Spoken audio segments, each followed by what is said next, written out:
FC Midtjylland are the dark horses of the Europa League with a massive 3-1 win against Scottish giant Celtic. They push to the top and they remain at the top of the Europa League league phase table, and they've proven tonight, and I'm not overreacting here, that they are the absolute dark horse of this competition and could go further than many expect, especially off tonight's performance.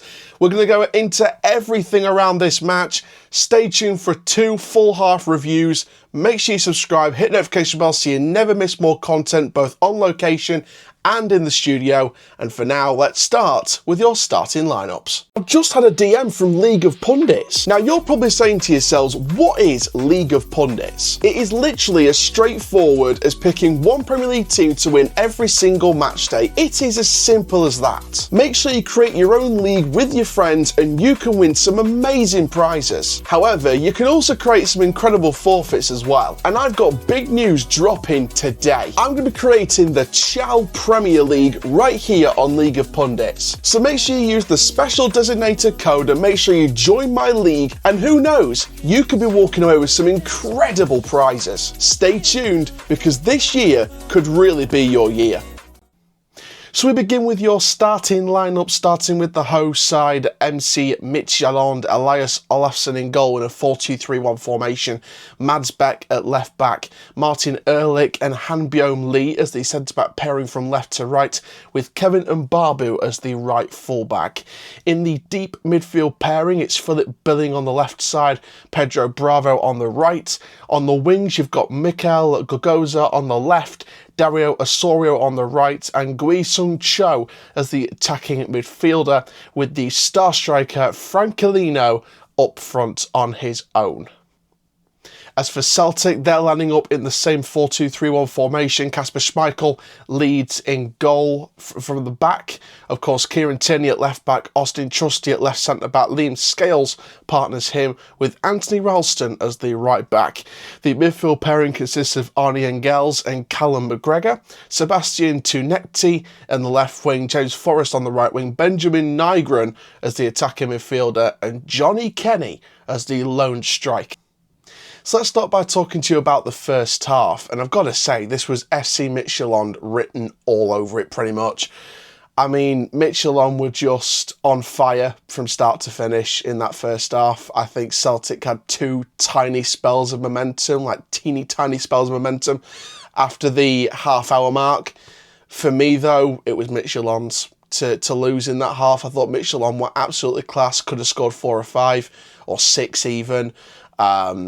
For me, Midtjylland knew exactly what they needed to do, and I think when you looked ahead of this game, I think when you look at the way Midtjylland play compared to how Celtic play, Midtjylland's midfield was deeper than Celtic's in terms of the midfield pairing of Billing and Bravo.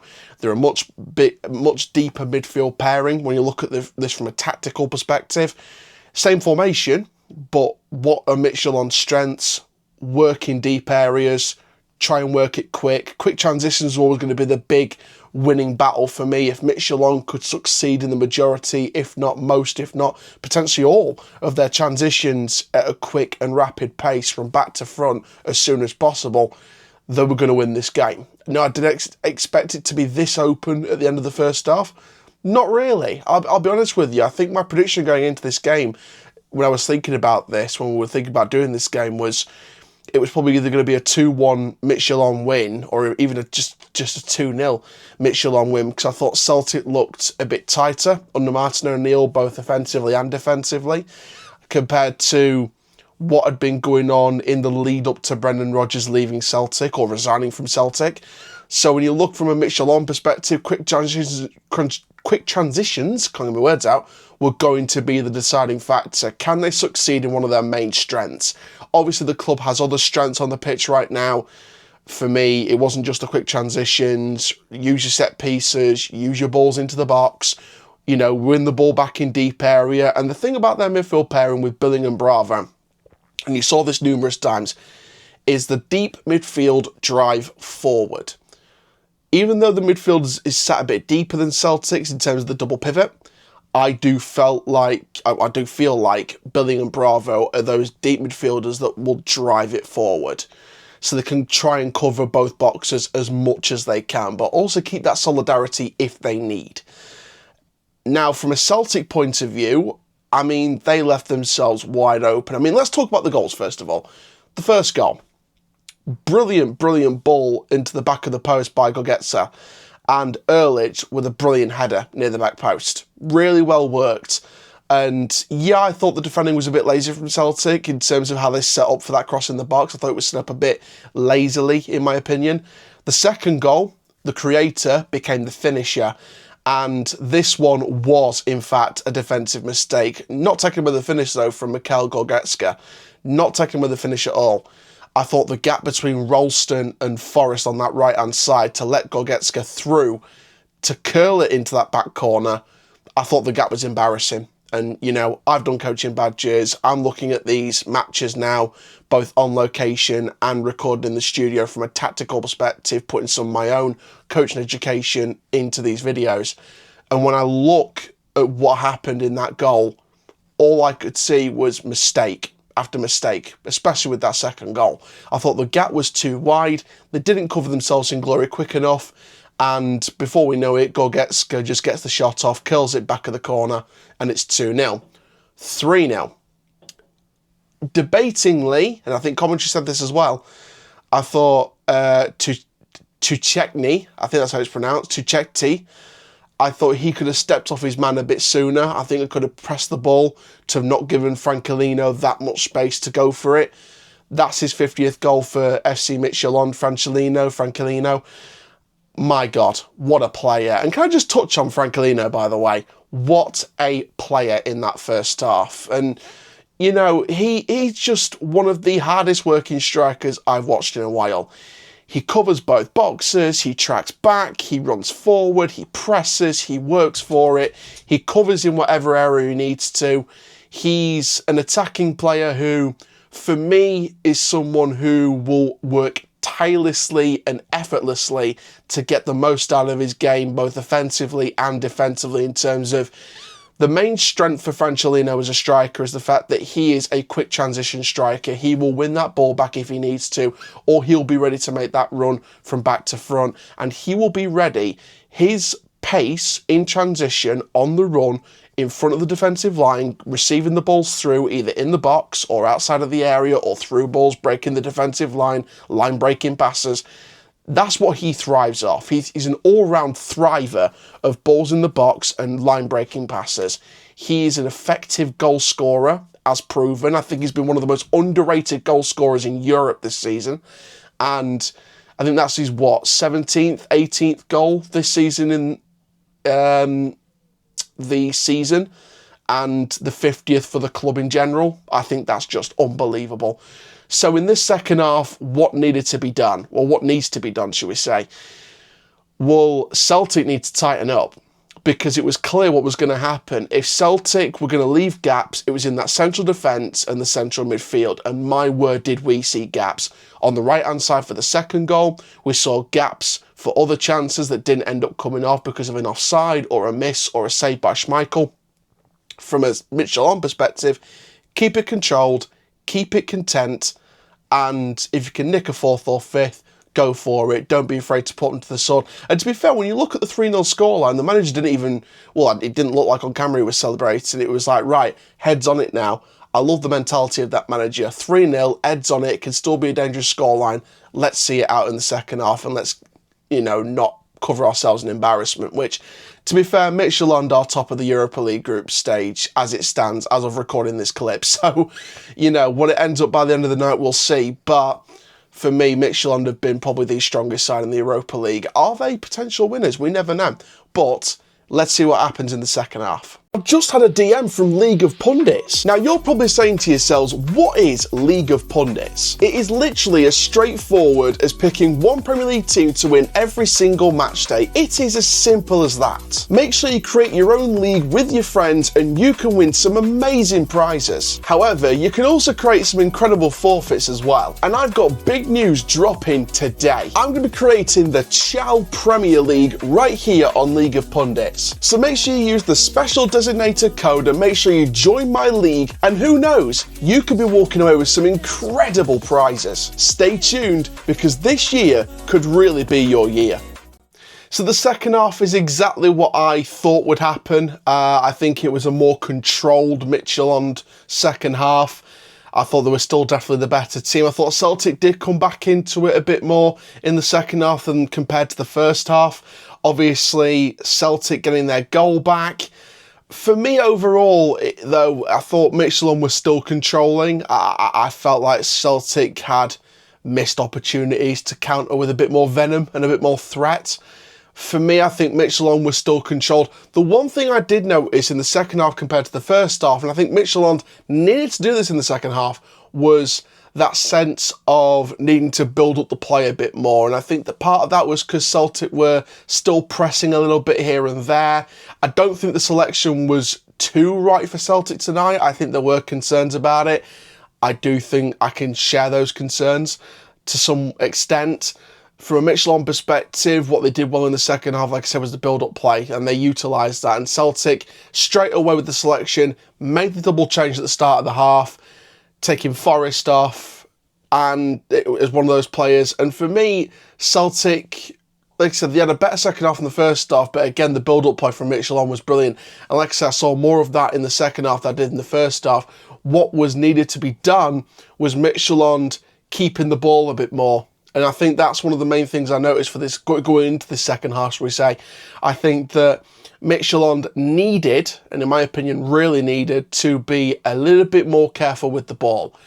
They had a 3-0 lead. By the start of the second half, they could not afford a dramatic overturn of the scoreline, because it can happen in football, and it has happened in football. And Celtic still had the quality to try and do that if they changed things in the second half, which they did to an extent. They made the double changes, they altered their pressing a bit, and they looked a bit more threatening in the second half than they did in the first half. Do I think Celtic was going to score enough goals, though, to win the game based off the first half? No. After the second half, a little bit, but no. Not enough to win the game anyway. And enough to maybe grab a point, depending on a U-turn in Midtjylland's defensive structure and shape, but not enough for me to warrant a win. Maybe a late draw if something was to collapse. But Midtjylland had, I don't think, any signs of collapsing. I thought they were structured. I thought they were solid. There is one particular thing I wanted to highlight for this second half, and it's kind of an overall thing on Midtjylland. There's a bit of an overall kind of analysis and a bit of a deep dive. Midtjylland's recruitment has to be given a round of applause and a standing ovation.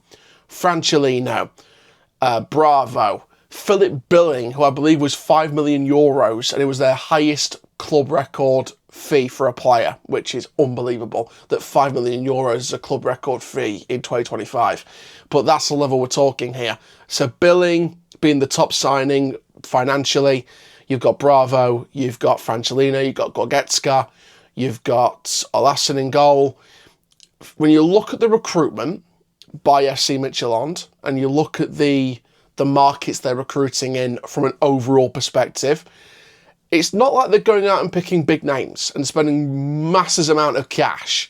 What they're doing, and they're doing it very, very well, and I've always liked this kind of model, is they're picking up gems from lower leagues in North America, South America, etc. And what they're doing is they're picking these gems with the limitations that they must be working with at that level. And what they're doing is they're creating a very smart, well-functioned, well-run team using those lower league gems, using gems from teams in other leagues, in other countries, using the America's network from North and South respectively. And they're building a well-drilled machine, a well-oiled machine from that type of recruitment model. So for me, I've got to give massive, massive praise to the recruitment team for some of the players they brought in, because it's clearly working.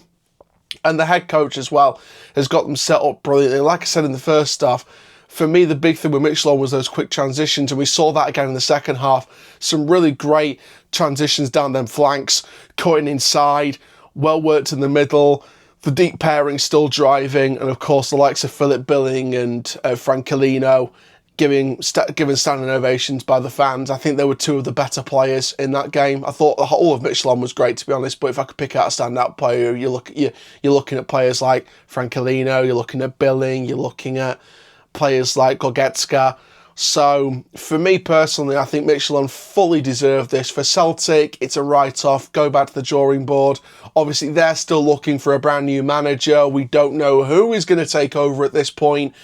Obviously, Martin O'Neill is currently the temporary manager. He's the interim manager for this period of time after the exit of Brendan Rodgers by resigning with immediate effect. Obviously, there is many names being spoken about on commentary, in the press. Managers like Knutsen would be fantastic from Bodo Glimt. You've got Kieran McKenna from Ipswich Town, but would he leave Ipswich? I have no idea. People talking about a return for Ange Postecoglou. I think that would be a very interesting direction to go in for Celtic. Would you go back in for Postecoglou? Let me know in the comments below. But overall, for me, like I said, I think from a Celtic managerial perspective, in terms of who I would want to see go in at Celtic, I'd like to see Celtic try and break the bank for Kieran McKenna and spend the money to get a top manager who's been at the Premier League level, even if it was just for a season, and someone who I think I could bring some entertaining football to Celtic, to that half of Glasgow. For me, like I said, I think bringing McKenna into the old firm, I think would be, or one side of the old firm, I think would be an interesting direction. It would be a very costly direction because you've got to think of the potential compensation fee that Ipswich will provide for McKenna if they do let him go. You look at the Middlesbrough situation today with Rob Edwards, and the fact that it was a firm no, they were not letting him leave the club, they were not letting him leave Middlesbrough. Firm no, quite a firm no from a press standpoint as well, in terms of how quick that rejection came in after the initial contact. So they've got to want to get a manager and provide the right blueprint and the right project for him to be steered away from a club like Ipswich Town with the history they've got. Knutsen, I think the same goes. I think he's built a wonderful project at Bodo Glimt where they've got some success out of it. And for me, again, that's going to be a wonderful and interesting kind of story to have a look at. Postecoglou could be the easiest option because he is out of work. So we'll see what happens. But overall, from that perspective, I think it'd be an interesting race. And I may do a separate video on the Celtic managerial situation. But back to the game. In summary, I think that this was a deserved win for FC Midtjylland. I think that they deservedly topped the group. They deservedly topped the league phase table overall. And for me personally, I think they're having one of their best European seasons in memory. I think that Midtjylland are the underdogs in Europe overall. When you look at the Champions League, when you look at the Europa, you look at the Europa Conference League, I think Midtjylland for me have been the most underrated and probably the dark horse of European football this season. When you look at the recruitment model, the lack of massive amount of money they've spent compared to maybe other teams in the Europa League. You know, when you look at that Europa League table, look at the sides and the money they've spent, I think when you compare that to Midtjylland, you know, it proves further, in my opinion, and I've always stood by this, both in coaching and in football from a fan point of view as well. I've always stood by this stance. It doesn't matter how much money you've got, it's how well you spend what you've got. And right now, Midtjylland are spending their money perfectly, because it's clear that they're the underdog. It's clear they're the dark horse favourites. It's clear that they are one of the top sides in the competition right now. We're only halfway through the league phase. So for me, I think Midtjylland could be a threat. I think they'll go further than most people expect, and we'll see what happens going forward. But congratulations to FC Midtjylland. Commiserations to Celtic. Obviously, they'll go back to the drawing board with the League Cup final in over a month against St Mirren, just before the Sports Personality of the Year awards, as per every year. Obviously, Midtjylland will get back to some Danish Superliga action, and we will see what happens. If I was to give a player of the match out of the few that I suggested, Philip Billing, Mikael Goretzka, and Francolino, I would actually give it to Francolino. I think Francolino, for me, is the player of the match. I think that he was a driving force from top to bottom, from the front of the pitch to the back of the pitch. Ran back, chased back. He's a quick transition striker. He knows where the back of the net is, provided some wonderful close control action, brilliant ball control, brilliant mastery of the ball in terms of his dribbling, his close control, his awareness positionally, both offensively and also in transition when you're defensively winning the ball back and progressing it forward. So Francelino for me was one of the hardest workers, if not arguably the hardest worker on the pitch, and I would actually give him that player of the match status for this game. But thank you very much, guys, for watching this match report. Like I said, this channel's going to be very much a mix of match reports here in the studio, watching from the screen, or on location matches, and we will be bringing you an on location match. If you have been listening to Barnsley Radio and my guest appearance on there, shout out to the guys at Barnsley Radio, thank you very much for having me this week. You'll know that I will be in fact doing a video on the Barnsley vs Doncaster Rovers match from League One, the Remembrance Weekend game. I'll also hopefully be in attendance for Bradford at home on the 11th of the 11th, very important day obviously for the United Kingdom, and also hopefully, fingers crossed, we'll be at Sincil Bank the week after that for Lincoln City against Doncaster Rovers as well. And if we can fit some European action in the next few weeks, then we will try our best. Thank you all very, very much. Make sure you do like, comment, subscribe if you're new around here. Hit notification bell so you never miss another video, and we will see you all next time. Ta-ra for now.